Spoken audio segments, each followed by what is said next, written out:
Ripping this thing from the top. So the first thing, I've got 6 fatal mistakes that I see everybody making on shots. And these are not like, they didn't come up with these out of thin air. Like, they're things that I just witness all day long when we go to a tournament. If you make the junior national finals, okay, at NHSCAs and you're wrestling for a national championship, you go, hey, that guy's really good. But I see people at that level making some of these same mistakes. That's where we made some of these mistakes. We just want to get that stuff out of our DNA. We're talking about in matches that matter, these mistakes will be absolutely fatal. We got to get them right. Let's jump into it. So number 1 is not pre-calling your shot, okay? So when I'm out here ahead of time, let's say I'm a low single guy, okay? And this is, again, we made this mistake. In the national finals, I was warming my guy up. I was getting him ready to rock and roll. I'm like, here we go, we're ready to go. Boom, right? He's like, I'm gonna go out here and low single this MFer, right? And when I was warming him up, I remember thinking, and I was in the corner and I was like, we're kind of in the chute, getting ready to send him out, and I just remember thinking, something about that's not right. But I didn't know what it was. And we went out and got smoked by Jacob Cardenas, who's pretty dang good, okay? He's making some money right now wrestling Division I level. But we were planning on going out low singling, which was definitely our best attack, low single, low double stuff. But he just kind of shut it down because we had a great option to one leg. We had a great low single here to this side, okay? But as soon as he didn't give us the look we wanted, we couldn't low single that leg anymore, right? And so everything we were doing was trying to get to it, and it was just too far away, and we never really had a chance, right? And when you swing and miss at a leg, when you pre-call the shot, I'm choosing, right? It's a real violation of a huge rule that we have. We say, I don't choose, you choose, but when you choose, I go first. So I don't choose, you choose, but when you choose, I'm gonna go first. So when I'm out here wrestling, this guy's gonna give me a look. He's gonna create an opportunity and affordance for me, and I'm gonna attack based off the look that he's giving me. You can't say that you're gonna hit a fastball inside if you don't get a fastball inside, right? If they throw the ball off speed away in a baseball game, then it's just not there, right? So we don't want to pre-call our shot. We're gonna go out here and start attacking and moving this guy, and then we need attacks to both legs, to his upper body, all the things, and we're gonna hit the opportunity that he gives us, right? The one that he really makes easy for us. We'll take those easy scores. Don't make it harder than it has to be. So don't pre-call your shot. Get out there and put this guy in the system, and let's get him rolling through it. Hey, coaches, parents, athletes, I hope you're enjoying this video. We made it specifically for you. If you enjoy this type of content, this specific video was clipped from one of our recent weekly pro calls, okay? We did 23 upgrades to our leg attacks. You can get access to it at a link down in the description after this video. I hope you're enjoying it. We've got NCAA coaches, athletes, former Division I wrestlers, high-level conversations for everybody in the community.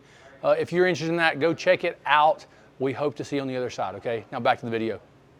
2 is gonna be not matching our hands and feet. Anytime I'm wrestling, if I'm getting ready to attack this guy's leg, all right, and here, let's say if I'm inside step, outside reach, here, okay, look how short my arm is, I'm nowhere near his leg, versus if my right hand goes without even turning my shoulders, look how much longer my arm is, okay? Just by matching hands and feet. Now, I don't really love inside step, inside reach because the center of the position is actually gonna be behind me. So we're big believers in outside stepping because the center of the position is always gonna be in front of me. This is gonna save you so much life. 5-6 years ago when we started teaching this, we sounded like crazy people. Now everybody's kind of on-ramped with the idea that an outside step is really good. Even if they don't understand why, they understand that it does work. So hopefully I don't have to prime you to that. But I'm gonna go outside step, and I want same hand, same foot, same side reaching here, okay? If I wanna attack the left side of the body, I wanna use my left foot, left hand to go get it because it's gonna be a lot longer. Even if I went, let's say meat hooks here, grab my elbow. Here, if I went outside step, inside reach here, even if I get to his leg, my body is out of position. My spine's twisted and I'm off balance here, and I'm in a really weak position. Versus if I get same hand, same foot to it, I'm structurally in a really good position here. I'm really stout here because I've got good body structure, good body positioning, and I can drive on through into my score. If I'm moving him here, if I go same hand, same foot, and I get a little extended, I'm able to hit my knee and run on through this thing, coming up to score. So match my hands and feet because it's gonna always make my arms longer, right? It's gonna create elusive speed because of the feeling that I have longer arms here.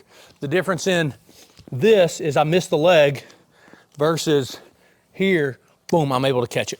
So matching your hands and feet, game changer, got to get it in there.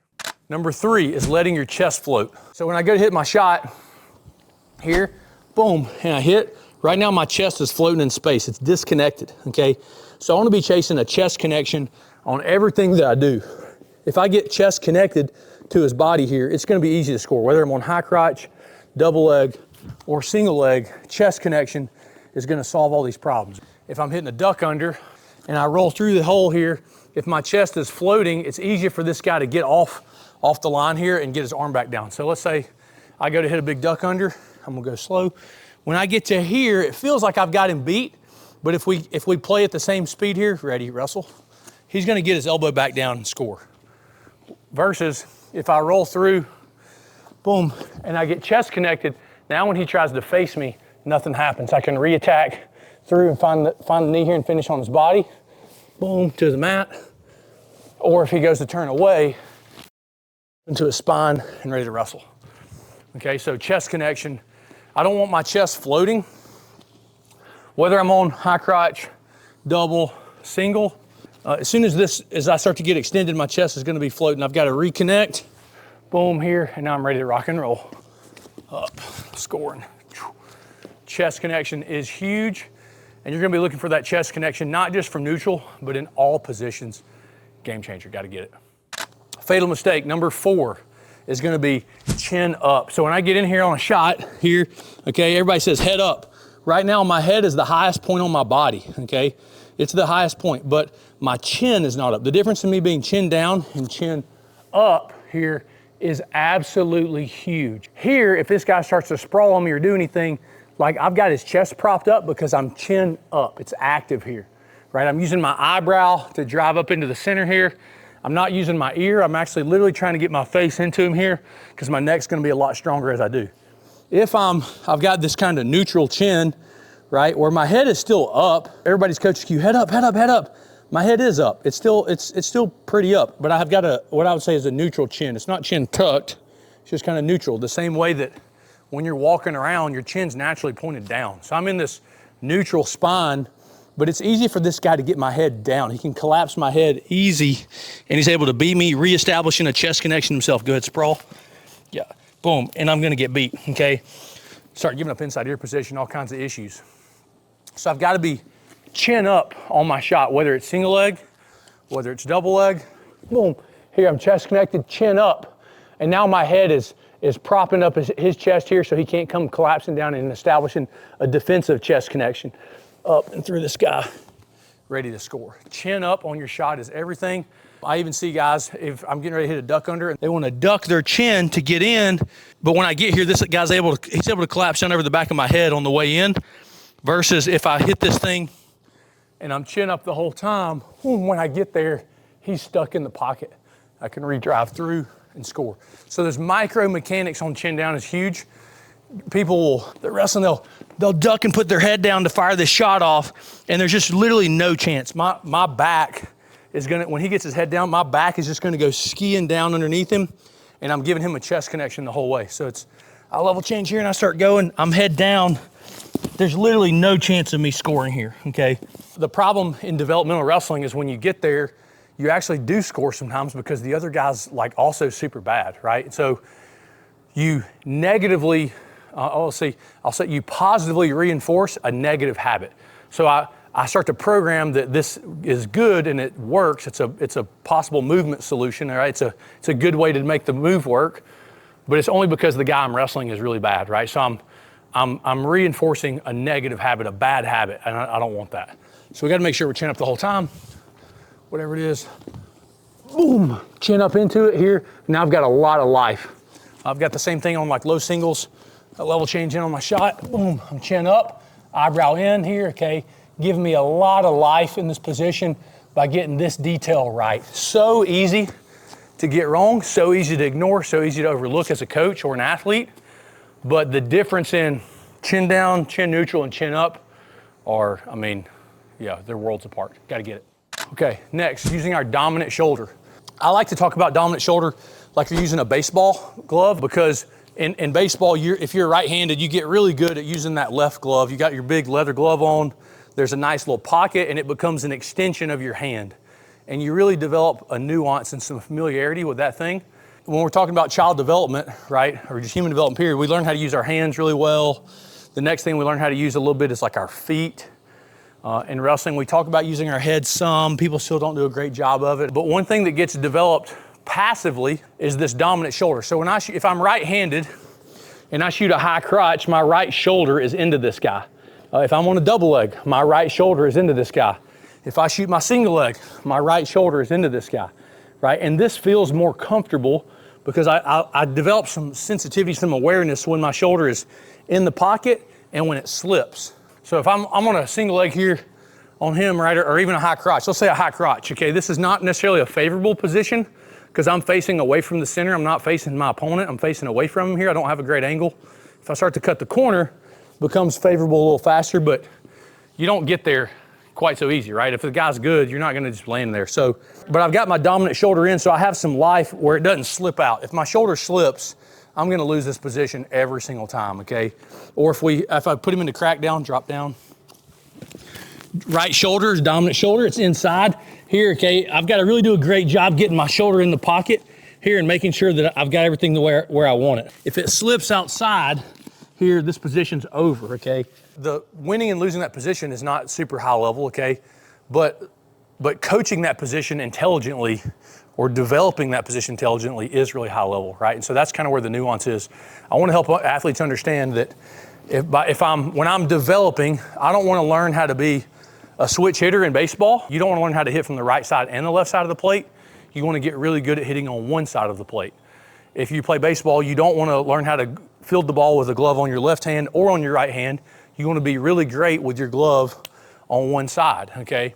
The same way, when I get in on my shot, dominant shoulder, I want to develop offense around my shoulder, this tool, this chess piece that I have some skill developed with. I have some understanding, some sensitivity of pressure and positioning and everything else without really thinking about it. That same type of awareness you have in your hands, you've got to develop that in your shoulder. And so that's what I'm looking for. If I was on a lefty high crotch here, wrestling Cody, okay, like I could lefty high crotch a high school kid, maybe even a pretty decent one. But a guy that's as good as me or better, I never want to be on this lefty high crotch on because my left shoulder is it's so unfavorable. It's such an inferior tool compared to my right one, okay? You're also going to feel this in positions like in your over-unders, okay? If you're right-handed, this over-under is going to feel way better than this one because I don't have a good understanding of where my shoulder is or how to adjust it in the pocket, right? So it starts out as a low-level idea, talking about dominant shoulder, but it becomes world-class instruction really quickly by understanding how it applies in other positions. It applies to top and bottom and everywhere else. So dominant shoulder is a massive idea. Got to get it right, train it intentionally. The next thing here is we're talking about expecting an easy finish. This is a big thing that I see athletes, they really go through this problem when they start jumping from youth to middle school to high school to college, right? Even college to like senior level stuff. Anytime you're jumping to the new level of competition, athletes really always struggle with the same thing. So in high school, I get on this guy's leg, boom, if I get on his leg here, even if I'm on a high crotch, again, not the best controlling position, but I'm gonna go knee slide, stay connected, come up through and score on this guy. Maybe it gives me a little trouble, but I'm gonna score. If I get on single leg and he starts wrestling, like, boom, I'm just gonna run the corner, start cutting the angle here, shelving everything up, run through and score. Well, when you get to that next level, the level above you, finishing on this guy's not so easy, right? So we always say when you grab a tiger by the tail, you don't have the tiger yet, the tiger has you. When you grab a tiger by the tail, that tiger will turn around and maul your arms off. When I wrestle a guy that's good and I get in here on his leg, like this isn't where, like you haven't won the battle and you took your shot, you got to the leg. In high school, a lot of times, like you've kind of won when you get here, right? Especially if let's say you're a 9 or a 10 and the guy you're wrestling is a 7 or an 8, like you're gonna score here, okay? But when I'm a 9, he's a 9, now this is a battle. Or I'm a 9 and he's a 10. When I get here, I've just began the battle. It's like a rodeo. They open the gates and now you get a chance to be a cowboy here, right? I get on this guy's leg here. This is where the fight happens. So now we're gonna start wrestling, ready to go. Boom, here, he's changing my head and boom, I'm like, I can't be looking for like an easy way out, a big limp arm and trying to win. as a defensive tactic, he's looking for me to discourage me in this position. He doesn't have to beat me. He's just got to discourage me, right? And so we're just trying to wrestle here and be tough and work hard, constantly fighting for good positioning. Boom, digging. And then eventually you find your way up when you know, one of us becomes impatient and starts making some rushed decisions. That's where the scoring opportunity happens. And so we always say, don't expect an easy finish. Huge fatal mistake is expecting that you're going to finish. When I'm wrestling to the next level, I'm planning on getting to Cody's leg, and I'm ready. I'm getting here, boom, knowing that that's when the gun goes off for the race to begin. Now we're wrestling. Here, nothing's happening. All of a sudden I get to his leg, boom, match just happened, right? We're standing around here dancing, nothing really happened in a fight. One of us tags the other one in the face. Now we're fighting. And so don't expect the easy finish. Come ready to fight. And you got to learn to love that fight. I love what Pinnacle guys, Jared Lawrence and Paulson say, love the fight. Learn to love the fight in there, okay? Fatal mistake, number 6, don't expect an easy finish. You could get a black belt in each one of these ideas. Takes time though. If you think you understand it, or you think you got it, you think you know it, that's the number one sign that you don't. Like there's just so much more to learn about it. You're like, oh yeah, I already understand that. Like, no dude, slow down and walk through that idea some more, because there's a whole lot more to be explored with it. Been doing it a long time, and there's so much to learn about each one of them. You have to really lean into it, but we want people to have access to the truth. We want you to get the best information. We want you to understand these things so that if you understand each one of these ideas, you can name and tame them, you can train them intentionally, deliberately, and you can really make progress, right? Which is the number one thing we want to happen is you just got to understand that there's more to learn, there's a way to learn it, there's a way to train it, right? And so you don't have to go out there hoping you're going to win. You don't have to, you know, be so discouraged when you don't have success or think there's something wrong with you or you're broken. Through having understanding and a way to train and learn and develop these ideas, these different principles, you can name and tame, become more competent, ultimately more successful. But it starts with identifying the problem. Give it a name, lean into it, try to understand it, and see where all it applies to your game.